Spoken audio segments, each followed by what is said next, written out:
বাংলাদেশের রাজনীতিবিদ এবং রাজনৈতিক দলগুলোকে খেপায় ফেলছে যে এই যুদ্ধ চলতেছে, এই যুদ্ধ চললে জুনের পরে ইউনূস যাবে না, এইখানে প্রক্সি ওয়ার শুরু হবে।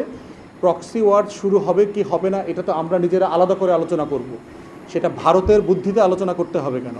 এবং দেখেন একইভাবে ভারত আরেকটা তার লেখাজোকার মাধ্যমে একটা বিতর্ক তৈরি করেছে যে বাংলাদেশ সরকারের জাতীয় নিরাপত্তা উপদেষ্টা ডক্টর খলিলুর রহমান নাকি আমেরিকান সিটিজেন, এবং বাংলাদেশের সশস্ত্র বাহিনী নাকি একজন বিদেশি নাগরিকের সাথে কাজ করবে না, তাদের নাকি আত্মবিশ্বাস নাই, আস্থা নাই এই ব্যাপারে। এটা আবার ভারতীয় গণমাধ্যম বলে দিচ্ছে, ভারতীয় সেনাবাহিনীর, আমাদের সেনাবাহিনীর বরাত দিয়ে। এবং এইটা আবার বাংলাদেশের রাজনীতিবিদরা, বিভিন্ন দলের নেতাকর্মীরা এগুলো বক্তব্যে বলছে।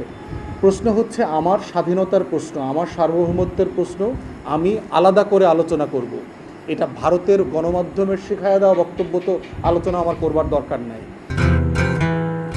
শুধুমাত্র আমাদের আহ্বান হচ্ছে বাংলাদেশ সরকার এবং বিডার নেতৃবৃন্দ যারা আছেন, যারা এই উদ্যোগগুলো নিচ্ছেন, অতীতের যে আদানি টাইপের চুক্তি, ফারাক্কা টাইপের চুক্তি করে বাংলাদেশের স্বার্থ লঙ্ঘন করা হয়েছে, এই রকম কোনো চুক্তি যেন আপনারা না করেন। কুইক রেন্টাল চুক্তি করে বাংলাদেশের হাজার হাজার কোটি টাকা লুটপাটের যে সুযোগ করে দেওয়া হয়েছে সেটা যেন না হয়।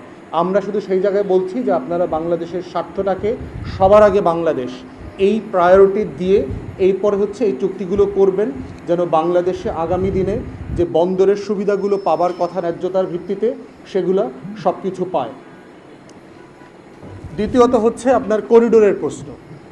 বাংলাদেশে যেটা দাবি করা হচ্ছে যে ইন্ডিয়ান গণমাধ্যমগুলো যদি দেখেন যে প্রতিনিয়ত তারা বলছে যে বাংলাদেশের নির্বাচনটা পিছানোর জন্য ইউনূস সরকার প্রচুর ষড়যন্ত্র করছে, দেখবেন প্রায়ই দেখবেন, এবং বিভিন্ন রাজনৈতিক দল এবং নেতারাও এই কথাটা বলছেন।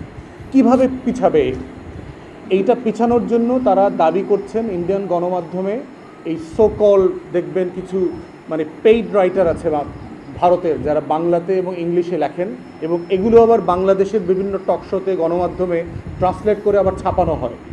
তাদের বক্তব্য হচ্ছে যে এই রোহিঙ্গাদেরকে দিয়ে এই অঞ্চলটাকে ঘিরে, যেহেতু এই আমাদের রাখাইনের সাথে যে বাংলাদেশ সীমান্তটা আছে, এই সীমান্তকে কেন্দ্র করে এখানে অবৈধ অস্ত্র দেবে, দিয়ে সিরিয়ার মতো একটা গৃহযুদ্ধ লাগাবে, লেবাননের মতো লাগাবে, ফিলিস্তিনের মতো ঝামেলা করবে, এখানে লিবিয়ার মতো করবে, ইউক্রেনের মতো করবে। এখন এই প্রক্সি ওয়ারটা যদি করতে পারে তাহলে যেটা হবে, প্রফেসর ইউনূস জুনের পরেও ক্ষমতায় থাকতে পারবেন। বাংলাদেশে একটা যুদ্ধ লেগে যাবে, ইমার্জেন্সি আসবে, এবং অলরেডি 3 বাহিনী প্রধানকে ডেকে প্রফেসর ইউনূস বলেছেন যুদ্ধের সম্ভাবনা আছে, প্রস্তুতি নেন। এই ধরনের মন্তব্যকে কোট করে এটা বলা হচ্ছে। এখন দেখেন বাস্তবতা কতটুকু। জাতিসংঘের সাথে বাংলাদেশ সরকারের আসলে কি আলোচনা হয়েছে। আপনাদের মনে থাকার কথা যে রোহিঙ্গা ইস্যুটা কিন্তু অলমোস্ট মৃতপ্রায় হয়ে গেছে হাসিনার আমলে। শেষ দিকে এসে সারা দুনিয়ার যে এইড ছিল রোহিঙ্গাদের জন্য, $16 থেকে এটা কেটে কেটে 12, 10, 8, এখন শুনলাম রিসেন্টলি $6 করে দেবে রোহিঙ্গাদেরকে পার ইন্ডিভিজুয়াল। এই বাস্তবতায় রোহিঙ্গাদের ইস্যুটাকে কিন্তু উনি আবার আন্তর্জাতিকভাবে গুরুত্বের সহকারে বিবেচনা করবার জায়গাতে নিয়ে আসছেন। জাতিসংঘের মহাসচিব থেকে শুরু করে জাতিসংঘের যারা রিফিউজি কমিশনার আছেন তারা কিন্তু বাংলাদেশ সফরে এসছেন, এবং বাংলাদেশের মতো দেশে জাতিসংঘের মহাসচিবরা কখনো আলাদা করে সফর করতে আসেন না। তারা অন্য একটা সফরে যাবার সময় 4 ঘন্টা, 6 ঘন্টা, 8 ঘন্টা যাত্রা বিরতি করেন, কিন্তু বাংলাদেশে তিনি 3-4 দিন ছিলেন। এটা বোঝা যাচ্ছে যে বাংলাদেশে প্রফেসর ইউনূসের আমন্ত্রণে এইটাকে উনি কত গুরুত্ব সহকারে দেখেছেন।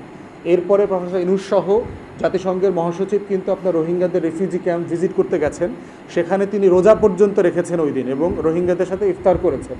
প্রফেসর ইউনূস তার নিজের চিটাগাংইয়ান ভাষায় বলেছেন যে আমরা আশা করছি আগামী ঈদ যেন আপনি আপনার এলাকাতে গিয়ে করতে পারেন, সেটার জন্য আমরা চেষ্টা করব। অতএব সেই বাস্তবতায় যেটা করা হচ্ছে, আপনারা জানেন যে ওই পাশটাতে কিন্তু এখনও মারামারি চলছে, প্রচুর নৃশংসতা চলছে রোহিঙ্গাদের উপরে। আরাকানের বিভিন্ন অঞ্চলে এখনও তাদের বাড়িঘর জমিজমা জ্বালিয়ে দেওয়া হচ্ছে, এবং রোহিঙ্গারা আছেন এখন চরম বিপদে। সে কি বার্মিজ সরকারের পক্ষে যুদ্ধ করবে, না যারা বার্মিজ সরকারের বিপক্ষে যুদ্ধ করছে, যে ব্রাদারহুড আছে, এখানে আরসা আছে, আরাকান আর্মি আছে, কার পক্ষে যুদ্ধ করবে? তো যেই গ্রাম দখল করে সে ওইখানকার ছেলে মেয়েদেরকে তার পক্ষে যুদ্ধ করবার জন্য বাধ্য করছে। এই বাস্তবতায় যারা অস্বীকার করছে তাদের আবার বাড়িঘর গ্রাম জ্বালিয়ে দিচ্ছে, এবং প্রতিনিয়ত রোহিঙ্গারা পালিয়ে বাংলাদেশে চলে আসছে। বাংলাদেশ সরকার জাতিসংঘের সাথে আলোচনা করছে যে ওইখানে রোহিঙ্গাদের গ্রামের ভিতরেই একটা সেফ জোন করা যায় কিনা, যেখানে রোহিঙ্গাদেরকে পালায় আর বাংলাদেশে রিফিউজি ক্যাম্পে যেন আসতে না হয়। কারণ আপনি জানেন যে সংখ্যাটা বাড়লে বাংলাদেশের জন্য বোঝা বাড়তেছে। তো সেইখানে একটা রিফিউজি ক্যাম্প যদি করা যায়, যেই ক্যাম্পটা জাতিসংঘের তত্ত্বাবধানে চলবে, এবং তাদেরকে তো আবার এইড দিতে হবে। এই যে জাতিসংঘ আমাদের রোহিঙ্গা ক্যাম্পে যে প্রতি মাসে খাবারটা দেয়, এই খাবারটা তো ওই পাশের ক্যাম্পেও দিতে হবে যদি করতে হয়। তাহলে সেই ক্যাম্পের খাবারটা কিভাবে দেবে?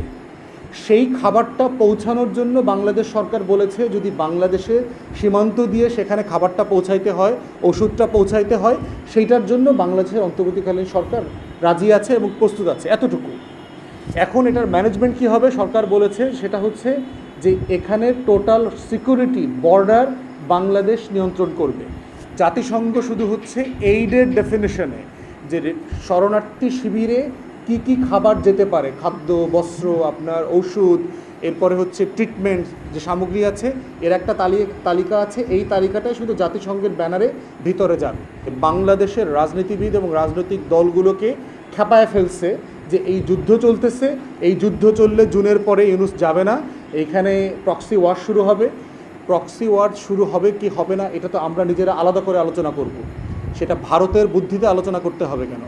এবং দেখেন একইভাবে ভারত আরেকটা তার লেখাজোকার মাধ্যমে একটা বিতর্ক তৈরি করেছে যে বাংলাদেশ সরকারের জাতীয় নিরাপত্তা উপদেষ্টা ডক্টর খলিলুর রহমান নাকি আমেরিকান সিটিজেন, এবং বাংলাদেশের সশস্ত্র বাহিনী নাকি একজন বিদেশি নাগরিকের সাথে কাজ করবে না, তাদের নাকি আত্মবিশ্বাস নাই, আস্থা নাই এই ব্যাপারে। এটা আবার ভারতীয় গণমাধ্যম বলে দিচ্ছে, ভারতীয় সেনাবাহিনীর, আমাদের সেনাবাহিনীর বরাত দিয়ে। এবং এইটা আবার বাংলাদেশের রাজনীতিবিদরা, বিভিন্ন দলের নেতাকর্মীরা এগুলো বক্তব্যে বলছে। প্রশ্ন হচ্ছে আমার স্বাধীনতার প্রশ্ন, আমার সার্বভৌমত্বের প্রশ্ন, আমি আলাদা করে আলোচনা করব। এটা ভারতের গণমাধ্যমের শেখায় দেওয়া বক্তব্য তো আলোচনা আমার করবার দরকার নাই। আর ডক্টর খলিলুর রহমান আমেরিকান নাগরিক না, এটা উনি পরিষ্কার করেছেন। বাংলাদেশের সরকারের একজনকে যদি দায়িত্ব দেওয়া হয়, যে দায়িত্বের অংশ হচ্ছে অন্যদেরকে তার কাছে রিপোর্ট করতে হবে, সেই রিপোর্ট করাটাও আবার তাদের দায়িত্ব। অতএব এটা হচ্ছে ডিসিপ্লিন ফোর্সের কাছ থেকে কাম্য যে অন্তর্বর্তীকালীন সরকারকে তারা সাহায্য করবেন, সবাই মিলে বাংলাদেশের পক্ষে আমরা কাজ করব। দুঃখজনকভাবে আমরা দেখতে পাচ্ছি বাংলাদেশের বিভিন্ন রাজনৈতিক অঙ্গনের মানুষ এবং অরাজনৈতিক বিভিন্ন যারা স্টেক হোল্ডার আছেন, তাদের অনেকেই এই ভারতের গণমাধ্যম এবং ভারতের যে স্টেক আছে, ভারতের স্বার্থের পক্ষে কথা বলছেন, ভারতের দালালদের, গোলামদের ভাষায়, শব্দে কথা বলছেন। আমরা আমাদের স্বাধীনতা সার্বভৌমত্বের ব্যাপারে আমাদের বক্তব্য খুবই পরিষ্কার, এইটা আমরাই অক্ষুণ্ণ রাখবো, আমাদের মতো করে রাখবো, কারো স্বার্থের পক্ষে বিপক্ষে এইটা আলোচ্য বিষয় না। এবং সেজন্যই শুরুতে আমাদের নীতিমালার প্রশ্ন বলেছি যে আমরা বাংলাদেশকে, আমাদের সীমান্তকে কোনো প্রক্সি ওয়ারের ফিল্ড হইতে দেব না। এটা যেমন সত্য, রোহিঙ্গাদেরকে সাহায্য করা, তাদেরকে মানবিকভাবে আশ্রয় দেওয়া, তাদেরকে নিরাপত্তা এবং সম্মানের সাথে প্রত্যাবর্ষণের জন্য চেষ্টা করে যাওয়া, এই চেষ্টা আমাদেরকে অব্যাহত রাখতে হবে। এই সবগুলো মিলেই হচ্ছে আমাদের জাতীয় নিরাপত্তা যে নীতিমালা, এটা কাজ করতে হবে। এবং সেখানে অন্তর্বর্তীকালীন সরকারকে আমরা আহ্বান করব এই নীতিমালার উপর ভিত্তি করে আপনারা দেশের পক্ষে কাজ করবেন, যেখানে যেখানে ভালো কাজ করবেন সেগুলো আমরা সমর্থন করব, যেখানে যেখানে আমরা বোধ করব জনগণের স্বার্থ, রাষ্ট্রের স্বার্থ ক্ষুণ্ণ হচ্ছে, সেখানে অবশ্যই আমরা প্রতিবাদ করব। পদ্মা সেতু অথবা মেট্রো রেলের ম্যানেজমেন্ট কিন্তু বাংলাদেশিদের হাতে না, বাংলাদেশিরা এখানে চাকরি করে, এগুলো বিদেশি কোম্পানিই করে দিয়েছে। বিদেশি কোম্পানি আগামী 20-25 বছর এখান থেকে টোল আদায় করা, ম্যানেজমেন্টের দায়িত্ব কিন্তু তাদের উপরে। আপনি এখনও দেখবেন যে কোনো সাইটে যান, আপনি মেট্রো রেলের সাইটে দেখবেন চাইনিজ ইঞ্জিনিয়ার, থাই ইঞ্জিনিয়াররা কাজ করছে। আপনি পদ্মা রেলের সাইটে যান, আপনি দেখবেন প্রচুর ইঞ্জিনিয়াররা কাজ করছে। তাহলে আপনার বিদেশি ইঞ্জিনিয়ার আনতে হইল কেন? প্রশ্ন হচ্ছে আপনার হাতে অপশন আছে দুইটা। একটা হচ্ছে আপনি বিদেশ থেকে লোক ধার করে অথবা ঋণ করে এনে আপনি একটা কাজ করাবেন, আর একটা হচ্ছে একটা কোম্পানিকে আপনি লিজ আউট করবেন যে তার নিজের টাকায় এখানে ইনভেস্ট করে টেকনোলজি এনে, প্রযুক্তি এনে ডেভেলপ করে দিয়ে একটা সার্টেন টাইমের পরে সে চলে যাবে। দুইটা অপশন। চীন এবং জাপান থেকে শুরু করে যারা পদ্মা সেতু, মেট্রো রেল করে দিয়েছে, এটা তো ঋণ করে দিয়েছে। এই টাকাটা আগামী 10-15-20 বছর আমাকে টাকা ফেরত দিতে হবে, সুদ এবং ইনফ্লেশন অ্যাডজাস্ট করে। কিন্তু যেই কোম্পানিটা বন্দর ম্যানেজমেন্ট করতে আসবে, সে কিন্তু এখান থেকে প্রফিট করে টাকা নিয়ে যাবে এবং আমাকেও টাকা দেবে এবং তার সাইনিং মানিও আছে। তাহলে দ্বিতীয়ত হচ্ছে যে আপনি যে বিদেশে আবার লোক পাঠাবেন, টাকাটা পাবেন কোথায়? আপনার দেশের সরকারি কর্মকর্তাদের বেতন দেওয়া যাচ্ছে না, টাকা ছাপাইতে হচ্ছে। আপনার ট্রেজারি তো সরকার খালি করে দিয়ে গেছে। আপনার তো পকেটে এত টাকা নাই যে আপনি 500 ইঞ্জিনিয়ারকে বিদেশে ট্রেন করে নিয়ে তারপরে এনে এই কাজটা করাবেন, এটা তো করাতে পারছি না আমরা। এই জন্য হচ্ছে, আর প্রযুক্তি হচ্ছে যে আপনি কিনে নিশ প্রযুক্তি কখনো আনতে পারবেন না, প্রযুক্তি ট্রান্সফারের আলাদা চুক্তি লাগে, এবং সেইটা কার কাছ থেকে আনবেন? আপনি একটা লাঠি শুধু একজনের কাছ থেকে কিনে আনলে তো হবে না, ওই লাঠিটা কিভাবে অপারেট করতে হয় সেটার জন্য তো আপনার একটা একটা একটা টেকনোলজিক্যাল নো হাউ যারা জানে এই মানুষগুলোকে লাগবে। সব কিছু মিলায়ে এইটার প্রোডাক্টিভিটি যেখানে এখন আছে এই গতিতে চালিয়ে আমরা আসলে বেশি দূর নিতে পারবো না। আমাদেরকে এইটা বিদেশিদের সাহায্য এখানে নিতে হবে। এতদিন তো কোনো কোম্পানিকে দেওয়া হয় নাই, কিন্তু ভারত কি বাংলাদেশের প্রত্যেকটা প্রতিষ্ঠান নিয়ন্ত্রণ করে নাই?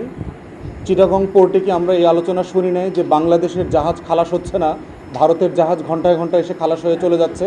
তাহলে সেইটা কোন দেশের মানুষরা করেছে? কোন পাসপোর্টধারী লোকরা করেছে?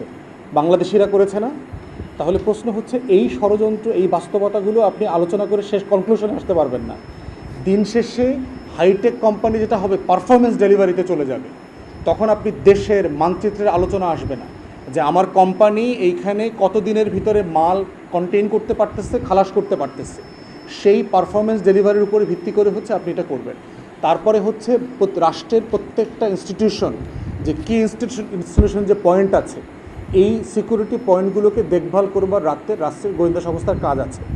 পার্টিকুলারলি দেখবেন বন্দরকে দেখভাল করবার কিন্তু নেভাল যে মিলিটারি ম্যারিটাইম ইন্টেলিজেন্স আছে তাদের একটা দায়িত্ব আছে, তারা সেই দায়িত্বটা পালন করবে, প্রফেশনালি করবে, তারা এতদিন যেভাবে করছে আরও ভালোভাবে করবে। তো সেই জায়গাটা আপনি এটা দেয়া না দিয়ে নিয়ন্ত্রণ করতে পারবেন না। আমেরিকার ইনফ্লুয়েন্সের জায়গাটা এত গভীর, এইটা সিম্পলি এই কোম্পানি আর ওই কোম্পানি দিয়ে কেন করতে পারবেন? এটা ছাড়া করতে পারবেন না। আওয়ামী লীগ আমেরিকা চাইলে অনেক কিছু ইনফ্লুয়েন্স করতে পারে নাই, কুইক রেন্টাল এইটা সেটা ইনভেস্টমেন্ট আমেরিকা নেয় নাই, প্লিজ। হতো আপনি এই যে 46টা যে আমার বঙ্গোপসাগরের তেল গ্যাসের হয়ে গেছে, ব্লক করে দিচ্ছে, আপনার দিতে পারছে না কেন? লিজ আউট করতে পারছে না কেন? বিগ কোম্পানি ছাড়া আপনি লিজ আউট করবেন কোথায়? আপনি যদি বঙ্গোপসাগর থেকে তেল গ্যাস উঠাইতে চান, বিদেশি কোম্পানির সাহায্য লাগবে না? আপনার বাপেক্সকেও আপনি স্ট্রেনদেন করেন নাই, তাহলে আপনি বিদেশি কোম্পানি ছাড়া এটা কীভাবে করবেন? অতএব এই আলোচনাগুলো আমাদেরকে অত্যন্ত বাস্তবতার ভিত্তিতে করতে হবে। আমার নিরাপত্তার স্বার্থ এগুলোকে মাথায় রেখেই বিদেশি বিনিয়োগ আনতে হবে, করতে হবে। এর আগেও করা হয়েছে। রাখাইনের সাথে আপনার সীমান্ত তো আছে, বাংলাদেশের আছে, ভারতের এক অংশের আছে এবং চায়নার আছে। বাকি দুই দেশ দিতে রাজি হচ্ছে না। এবং দ্বিতীয়ত হচ্ছে যে রাখাইনের সাথে সেফ যে কানেকশন, অন্য যে সম্প্রদায় রাখাইনের অন্যান্য আরাকানি রোহিঙ্গা জনগোষ্ঠী যেই এলাকাটাতে আসছে, এই এলাকাটার সংযোগ সূত্র তো বাংলাদেশ। তারা তো পালায়া চীনে যাচ্ছে না, তারা পালায়া তো ভারতে যাচ্ছে না। এই সাহায্যটা তারাই হয়তো করতে পারবে।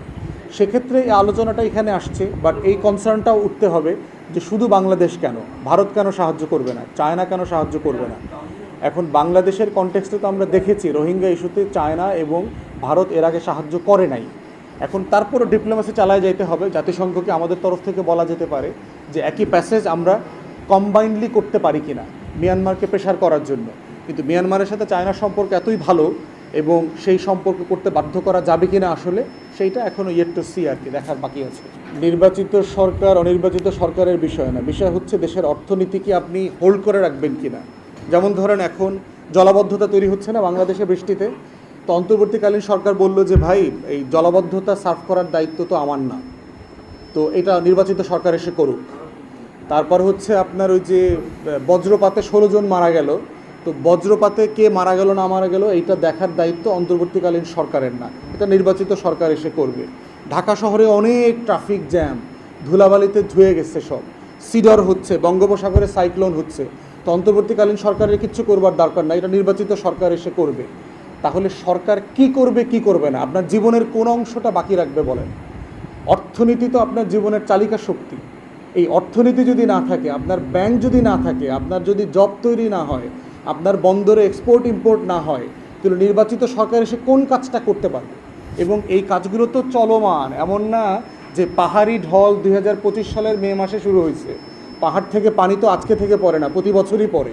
তা আমার পাহাড়ি ঢল তো নিয়ন্ত্রণ করতে হবে, যেন চিটাগাংয়ের পাহাড়ে যারা থাকে তারা যেন মরে না যায়। এই জন্য এই কথাগুলো তো বলা হচ্ছে, মানে এটা খুব প্র্যাকটিক্যাল কথা না। যেই সমাধানগুলো রাষ্ট্রের নাগরিককে প্রত্যেক দিন কষ্ট দেয়, সেইটা সমাধান তাকে করতে হবে, তাকে এটা ছেড়ে দেওয়া যাবে না। গার্মেন্টসের শ্রমিকরা বেতন ভাতা নিয়ে আন্দোলন করছে না, গত ঈদে এই ঈদে করবে।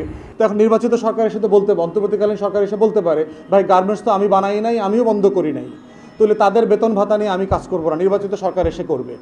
ঈদের মৌসুমে এই ট্রাফিক পুলিশ নিয়ন্ত্রণ করা, মোবাইল কোড দিয়ে ধরাধরি করতে হয়েছে না? ঈদ যাত্রা আরামদায়ক হয়েছে না? অন্তর্বর্তীকালীন সরকার তো বলতে পারতো যে ভাই এগুলোর মধ্যে আমি নাই, আমার দায়িত্ব নির্বাচন করে চলে যাব, নির্বাচিত সরকার আইসা মোবাইল কোড বসাবে। দেশ তো এইভাবে চলতে পারে না যে আপনি এইটা আপনার পছন্দের এইটা চান সে করুক, আবার এইটা চান আবার সে করুক না।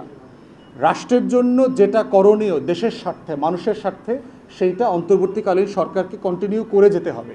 যেখানে মতামত নেওয়া প্রয়োজন, রাজনৈতিক দলের সাথে বসা প্রয়োজন, সেখানে বসবে, কথা বলবে, মতামত নেবে। আবার যেটা করতে সবাই একমত হচ্ছে না সেটা করবে না।